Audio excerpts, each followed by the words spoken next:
આમોદ રેવાસુગર ખાતે ₹13.34 લાખના વિદેશી દારૂનો નાશ કરાયો હતો।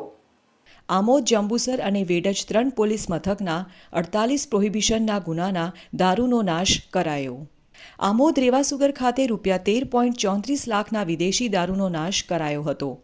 આમોદના રેવાસુગર ખાતે 3 પોલીસ સ્ટેશન, આમોદ, જંબુસર અને વેડજના 48 પ્રોહિબિશનના ગુનાના પકડાયેલા વિદેશી દારૂ બોટલ નગ 9577નો પ્રાંત અધિકારી મુકેશ પટેલ, નશાબંધી ઇન્સ્પેક્ટર MD પટેલ, જંબુસરના નાયબ પોલીસ અધિક્ષક PL ચૌધરીની તથા અન્ય પોલીસ સબ ઇન્સ્પેક્ટરની હાજરીમાં 13,34,150ના વિદેશી દારૂના મુદ્દામાલનો બુલડોઝર ફેરવી નાખી નાશ કરાયો હતો।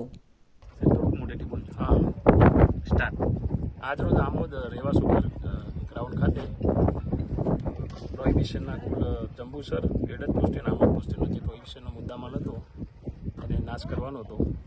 તો તેમાં લગભગ 3 પોસ્ટનો 48 ગુનાનો મુદ્દામાલ કુલ 9,577 બોટલ હતી અને જેની કિંમત 13,34,150નો આજરોજ જંબુસર પ્રાંત અધિકારી શ્રી MD પટેલ સાહેબ તથા આમો તથા નશાબંધીના અખબારીના ઇન્સ્પેક્ટર શ્રી MD પટેલ તથા જંબુસર, વેડજ અને આમોદના થાણા ઇન્ચાર્જની હાજરીમાં આજરોજ